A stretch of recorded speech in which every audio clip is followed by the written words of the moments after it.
பெங்களூர் மக்களுக்கு நல்லாவே தெரியும் அர்லி மார்னிங் 4 AM பிரியாணி எங்கே கிடைக்கும்னு. அந்த மாதிரி கேஜிஎஃப்ல ஏதாச்சும் ஸ்பாட் இருக்கா ப்ரோன்னு கேட்டிங்கன்னா அதுக்கு தான் நம்ம இருக்கோம். நம்ம ஊரை பற்றி நம்ம சொல்லாமல் எப்படிங்க.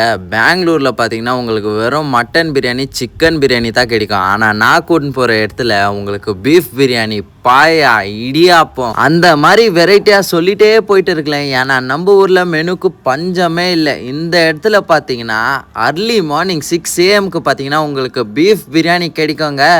நான் கூட்டின்னு போகிற ஸ்பாட்டு பார்த்தீங்கன்னா 60 வருஷம் பழமையான கடை. ஸோ இந்த மாதிரி ஒரு ஸ்பாட்டுக்கு நம்ம போகாமல் எப்படி சரின்னு வண்டியை தட்டிட்டு கிளம்பிட்டா. போனதோடனே பார்த்தா பிரியாணி டம்மில் இருந்துச்சு. ஒரு 15 மினிட் வெயிட் பண்ண சொன்னாங்க. சரின்னு ஒரு அண்ணா கிட்ட பேச்ச போட்டேன்.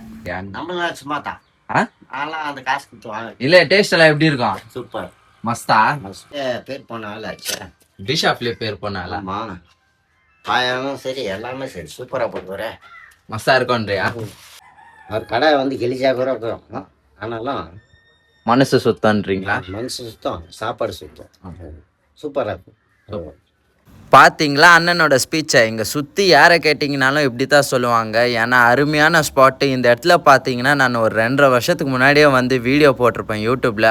அந்த வீடியோ கூட ஒரு 30K வியூஸ் போயிருக்கோம். சார் நல்லா இருக்கிறீங்களா? தெரிதா யாருன்னு?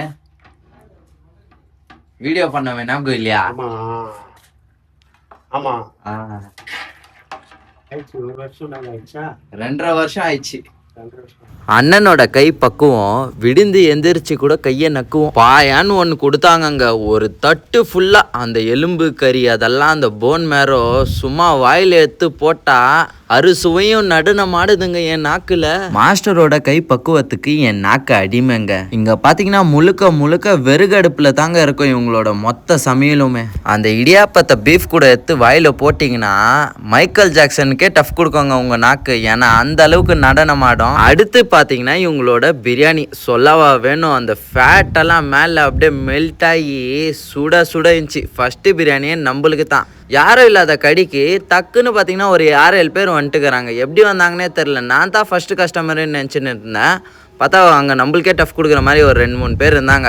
சரின்னு பாய்கிட்ட பேச்சை போட்டு நம்மளுக்கு தான் ஃபஸ்ட்டு பிரியாணின்னு வாங்கின்னு வந்துட்டாங்க. அந்த ஃபேட்டு அந்த கறியோட சுற்றி வாயில் போட்டிங்கன்னா உங்கள் தலை சுத்தங்க.